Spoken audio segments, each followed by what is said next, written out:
प्रिय छात्रों, एक बार फिर से हिंदी की कक्षा में आपका स्वागत है।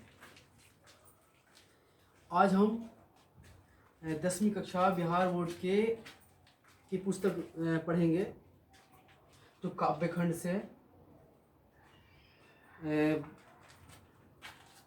अभी तक मैंने जितने भी चैप्टर्स पढ़ाए हैं, मैं फिर से कहूँगा कि उन सारे चैप्टर्स को आप सभी विद्यार्थी एक बार फिर से या एक दो चैप्टर जो भी बच रहे हैं उसको पढ़ लें वीडियो के माध्यम से, और फिर से जितने भी वीडियो मैंने आपको दिखाए हैं, जितने भी मैंने पढ़ाए हैं, सारे को आप फिर से एक बार पुनः पढ़ जाएं, जिससे कि ये होगा कि आपके दिमाग में वो सारी चीज़ें बैठ जाएंगी। हो सकता है क्वेश्चन आंसर भी खुद ब खुद बन जाए। हालांकि फिर हमारी कोशिश होगी आगे जब ऑफलाइन क्लास शुरू हो तो वो तो लिखाया ही जाएगा। ये फिर भी जो ऑब्जेक्टिव क्वेश्चंस हैं वो भी मेरे द्वारा करवाए जाएंगे, ऐसा नहीं है कि सिर्फ आप ही करेंगे। लेकिन फिलहाल इसको अब एक बार देखेंगे तो हो सकता है कि आपसे भी कुछ ऑब्जेक्टिव क्वेश्चंस निकलें। तो फिलहाल आ जाते हैं हम इस चैप्टर पे जो आज हम आपको पढ़ाने वाले हैं। काव्यखंड से रेनर मारिया रिल्के की कविता है मेरे बिना तुम प्रभु। तो रेनर मारिया रिल्के की जो संक्षिप्त जीवनी है उसको हम देख लेते हैं सबसे पहले। और जीवनी इसीलिए लिखा जाता है, ये सिर्फ जानकारी भी होनी चाहिए और एग्जाम वगैरह में तो आते ही रहते हैं, है ना। तो समझेंगे यहाँ पे रेनर मारिया रिल्के का जन्म 4 दिसंबर 1975 ईस्वी और उनकी मृत्यु 29 दिसंबर 1926 को हुई थी। 4 दिसंबर 1975 को जन्म और 29 दिसंबर 1926 को उनकी मृत्यु हो गई थी। आगे देखेंगे उनका एक उपन्यास है, वो है द नोटबुक ऑफ माल्टे लॉरिट्स ब्रिज। ठीक है, एक बार फिर से देखेंगे, याद रखना है इसको कि द नोटबुक ऑफ माल्टे लॉरिट्स ब्रिज। उसके बाद एक प्रसिद्ध कहानी भी है, कहानी संग्रह है, सिर्फ कहानी नहीं है, एक बड़ी कहानी होती है, उससे अलग अलग करके कुछ पुस्तकों में छाप दिया जाता है, कुछ किताबों में लिया जाता है, उसी एक संग्रह से। तो एक संग्रह है वो tales of almighty, Rainer Maria Rilke द्वारा एक प्रसिद्ध कहानी संग्रह है, वो है टेल्स ऑफ ऑलमाइटी। फिर प्रसिद्ध कविता संकलन भी है। अब वो संकलन तीन है उसको, हालांकि ये उपन्यास, प्रसिद्ध कहानी संग्रह और ये सारी चीज़ें आपको देखनी है, सबको याद रखना है। ठीक है, तो देखेंगे प्रसिद्ध कविता संकलन में कौन कौन से हैं। Life of songs, Lawrence sacrifice and advent. Life of songs, Lawrence sacrifice और तीसरा है एडवेंट। ये सारी कविताएं हैं। ये हिंदी के अभी जो हम पढ़ेंगे, ये मेरे बिना तुम प्रभु, इसके बारे में जान लें कि ये हिंदी के जो प्रसिद्ध कवि है धर्मवीर भारती द्वारा भाषांतरित है। रेनर मारिया रिल्के की जो कविता है उसको इन्होंने भाषांतरित किया है हिंदी में, धर्मवीर भारती ने। मेरे बिना तुम प्रभु को याद रखेंगे, अगर कॉपी लेके बैठते हैं तो आप उसको पॉइंटेड करना सीखिए। पॉइंटेड करेंगे वो आपके लिए एक फेयर की तरह, नोट्स की तरह बन जाएगा, बाद में देखने में काफ़ी आसानी हो जाएगी। लेकिन अब ये जो कविता है उसको भी कहीं से लिया गया था, वो एक देशांतर नाम की विश्व कविता है, उससे भी ये भाषांतरित किया गया था। तो हम आ जाते हैं मेरे बिना तुम प्रभु काव्यखंड, जो कि आगे हम पढ़ेंगे। ध्यान से देखिएगा, किताब अपने पास रखेंगे और लाइन बाय लाइन एक एक शब्द से आप देखेंगे, जो मैं बता रहा हूँ उसको ध्यान से देखेंगे तो ज़्यादा समझ में आएगी आपको। ये मैं शुरू से कहता आ रहा हूँ। देखेंगे, जब मेरा अस्तित्व ना रहेगा प्रभु तब तुम क्या करोगे। जब मैं तुम्हारा जलपात्र टूट कर बिखर जाऊंगा, जब मैं तुम्हारी मदिरा सूख जाऊंगा या स्वाधीन हो जाऊंगा। इस कविता को पढ़ाने समझाने से पहले मैं थोड़ी सी बातें बता दूं कि रेनर मारिया रिल्के के द्वारा लिखी गई कविता को धर्मवीर भारती द्वारा भाषांतरित किया गया। मेरे बिना तुम प्रभु कविता में उन्होंने सबसे पहले कहा क्या है, किस चीज़ पे इन्होंने कविता बनाई वो समझ लें ये कह रहे हैं कि मनुष्य और ईश्वर दोनों ही एकाकार है। इसी को इसमें समझाने की कोशिश की है। मनुष्य है तभी ईश्वर है, और ईश्वर है तभी मनुष्य है। जैसा कि आप समझ लें कि अगर कोई शिक्षक पढ़ा रहा है और विद्यार्थी ना हो तो शिक्षा के कोई मायने नहीं है। कहीं कोई राजा बैठा है, किसी देश का मंत्री बैठा है, मुख्यमंत्री प्रधानमंत्री बैठा है, किसी राज्य में मुख्यमंत्री बैठा है, और की जनता ही नहीं है तो फिर वो उसका कोई महत्व है नहीं। तो यहाँ पे उन्होंने कहा है कि ईश्वर और मनुष्य दोनों ही एकाकार हैं, दोनों एक दूसरे से संबंध रखते हैं, परस्पर हैं।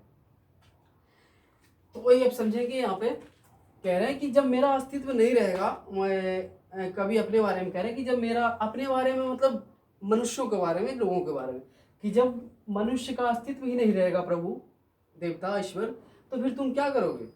तुम्हारी फिर जरूरत क्या है इस दुनिया में? जब मैं तुम्हारा जलपात्र टूट कर बिखर जाऊंगा, जब मैं तुम्हारी मदिरा सूख जाऊंगा या फिर स्वादहीन हो जाऊंगा। तो इसमें कह रहे हैं कि तुम्हारी क्या आवश्यकता है जब मैं तुम्हारा जलपात्र, मानव जो मनुष्य है, मनुष्य रूपी जलपात्र जिसमें तुम अपना अमृत पीते हो, जल पीते हो, जो भी पीते हो, वही नहीं रहेगा तो फिर तुम कैसे पियोगे? जिससे तुम अपने नशा को पूरा करते हो। नशा मतलब लोग जो चढ़ावा करते हैं या तुम्हारी पूजा अर्चना करते हैं, उस नशा को तुम्हारा जलपात्र खत्म हो जाए तो कैसे करोगे? तुम्हारा वो सपना अधूरा रह जाएगा। मैं तुम्हारी मदिरा सूख जाऊंगा। कवि अपने आप को या मनुष्य को देवता को अपना मदिरा बता रहे हैं कि अगर मैं मदिरा तुम्हारा जो है सूख जाऊंगा, या मनुष्य तुम्हारी चौखट पे आना बंद कर देंगे, तुम्हारे चौखट पे आना बंद कर देंगे, तो फिर तुम स्वाधीन हो जाओगे। फिर तुम्हारा कोई महत्व रहेगा? स्वाधीन मतलब तुम्हारा महत्व, कुछ महत्व बचेगा नहीं, तुम्हारी कोई महत्ता रहेगी नहीं। आगे देखेंगे, मैं तुम्हारा वेश हूं, तुम्हारी वृत्ति हूं, मुझे खोकर तुम अपना अर्थ खो बैठोगे। कवि कह रहे हैं कि मैं तुम्हारा वेश हूं। वेश मतलब समझेंगे, वेश मतलब आप समझेंगे वेशभूषा, रहन, पहनावा ओढ़ावा, जो भी कह लीजिए। और मैं तुम्हारी वृत्ति हूँ, वृत्ति मतलब काम, मैं ही तुम्हारा काम हूँ। और तुम मुझे जब खो दोगे तो तुम्हारा कोई अर्थ नहीं रह जाएगा। अरे कि जब मैं आ रहा हूँ तुम्हारे चौखट पे, तुम्हारे मंदिर में, तुम्हारे मस्जिद में, गिरजाघर में, तभी तुम अपने आप को देवता समझ रहे हो, क्योंकि मैं तुम्हारी पूजा कर रहा हूँ। ठीक है।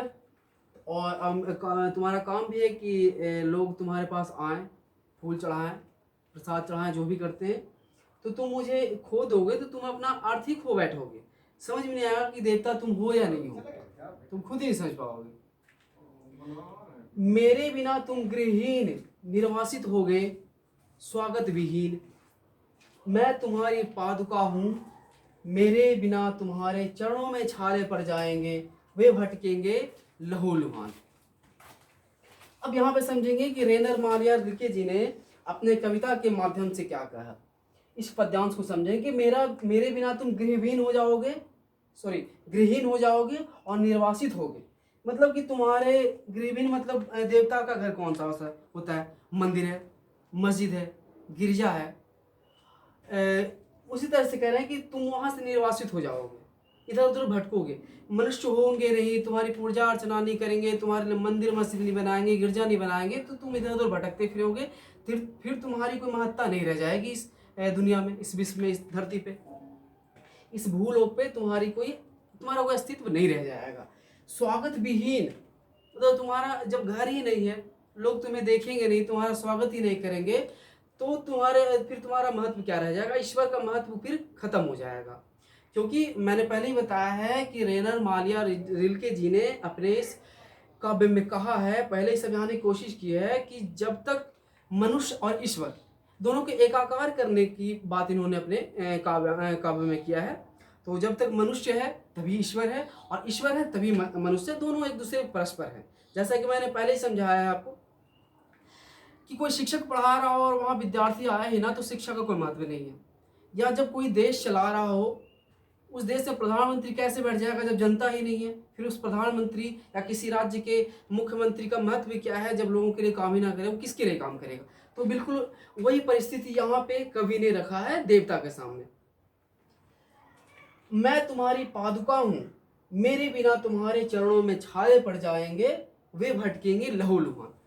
इस काव्यांश को आप समझने का कोशिश कीजिएगा कि मैं तुम्हारी पादुका हूं, ये मानव रूपी कवि अपने बारे में भी कह रहे हैं और अपने के साथ मनुष्य के बारे में कह रहे हैं कि जो मनुष्य तुम्हारी चरण पादुका है, तुम्हारा चप्पल है, जूता है, जो भी पैरों में खड़ाऊ पहन तो वो है, क्योंकि तुम्हारे इसके बिना ना, जो तुम्हारे चप्पल है उसके बिना क्या हो जाएगा कि चरणों में छाले पड़ जाएंगे, तुम लहूलुहान हो जाओगे, तो तुम ऐसे ही रोते रहोगे, लगते रहोगे, कोई पूजन करने नहीं आएगा, तुम्हारा कोई अस्तित्व खत्म ही हो जाएगा समझो। तुम्हारा शानदार लवादा गिर जाएगा, तुम्हारी कृपा दृष्टि जो मेरे कपोलों की नर्म शैया पर विश्राम करती थी, निराश होकर वह सुख खोजेगी जो मैं उसे देता था। अब यहाँ पे समझेंगे तुम्हारा शानदार लवादा।